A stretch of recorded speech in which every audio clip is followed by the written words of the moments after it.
So you sent this in, and honestly, I gotta say, this is pretty different from what we usually tackle on the show.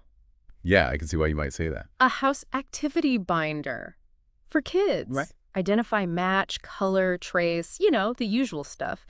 You're probably thinking, okay, how deep can we really go with this? Well, that's the challenge, isn't it? That's the whole point of this deep dive, to take the super basic material, break it down, and see if we can find some surprising insights about what a house really is, Oh. all starting with stuff designed for, what, 3-year-olds? Yeah, 3 and up, it says. 3 and up. Okay.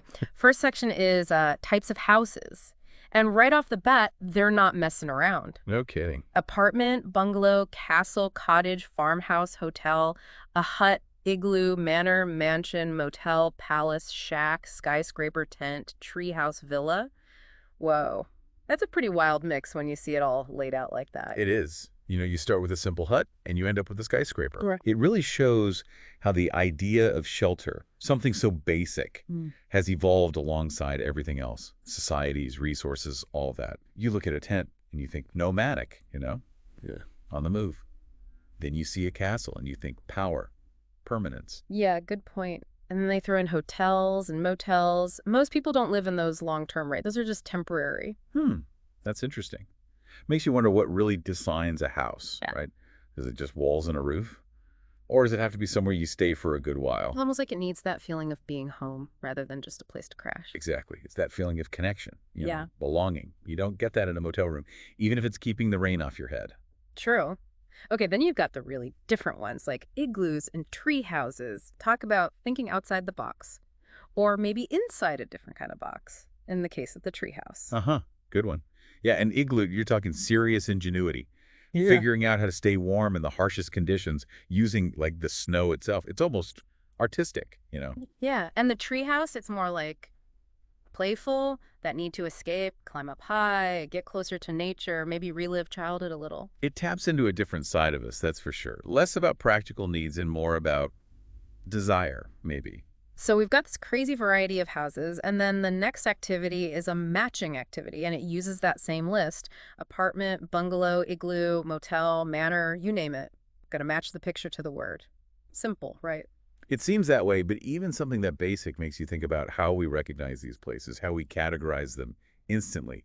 The tallness of a skyscraper, the spread outness of a manor, the roundness of an igloo versus the sharp roof of a bungalow. You're totally right. It's like a crash course in architecture, but for toddlers. Uh-huh.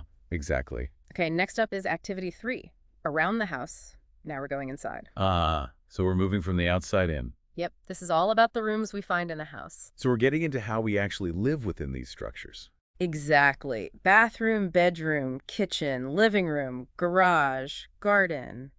The activity is all about putting cutout pictures of different objects in the right room. So, like if you have a picture of a toilet, you put it in the bathroom. Pretty straightforward. Basic, yeah, but it makes you realize just how much thought goes into even the simplest parts of a house. Each room has a job, a purpose, and the things inside it, they're all there for a reason, to help with that job. And we get a preview of that in the next activity, letter tracing, because it lists some of those objects for each room. In the kitchen, they've got blender, refrigerator, microwave. In the garden, there's a garden gnome and plants. Garage has a car and tools. Living room's got the sofa and the television. Bedroom has a bed and a closet. Bathroom has a shower and a toilet bowl. It's all about connecting those words to the physical things. And you're right, it shows how each space is designed for certain activities. You cook in the kitchen, you relax in the living room. Oh, and there's a tent later on in the word list. Maybe they're thinking you keep that in the garage or something. Maybe. Or in the garden.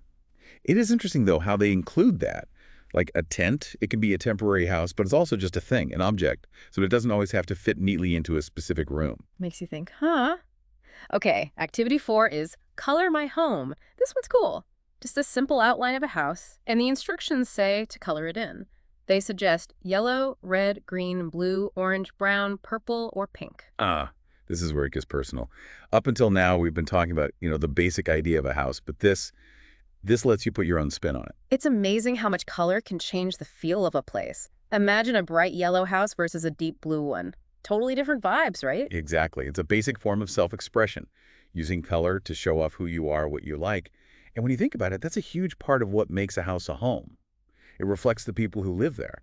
Absolutely. Okay, now for activity 5, it's letter tracing. And this is where things get interesting. They're not just tracing letters, they're tracing the names of all kinds of stuff. Hmm. Household objects, types of houses, even the names of the rooms themselves. Oh, wow. So they're bringing in language now. Big time. Ready for the word list. Deep breath.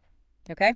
Kitchen, blender, refrigerator, microwave, oven, living room, sofa, television, bedroom, bed, closet, bathroom shower, toilet bowl, garage, car, tools, garden, garden gnome, plants. And then under other types of houses, they've got tent, kitchen, as in the room itself, bungalow, bathroom, shack, bedroom, villa, garage, motel, treehouse, manor, apartment, palace, living room, mansion, farmhouse, garden, the place, not the gnome, igloo, hut, castle, skyscraper, and a hotel. Phew. They really went all out. And you know it's clever? They're repeating words in different contexts. Like kitchen shows up as a room and as a place to trace. Same with bathroom, bedroom, garage. It reinforces the connection between the word and the actual space. It's like they're building a whole mental map of a house and giving you the words to label every part of it. And the tools to learn those words through tracing. Very clever. Agreed. Oh, and we can't forget the easy flip flashcards. These are for types of houses and rooms in a house. The good old flashcards. There's a reason those have been around forever, you know? Totally. Visuals, repetition, it's classic for a reason. Helps you remember stuff, especially for the little ones. Yeah, and it's fun. Exactly. And speaking of fun, we've got the activity checklist and certificates. Basically, there's a checklist, so you can mark off each activity as you finish it. And then when you complete a whole section, you get a certificate. Types of houses, matching activity around the house, all of them. Ah, the rewards. Every certificate has a big, "You're amazing" message on it. Love that. That positive reinforcement, even for something small, it can make all the difference in keeping kids engaged. So true. And, stepping back from all this, it's kind of wild how much ground this little house activity binder covers. Hmm.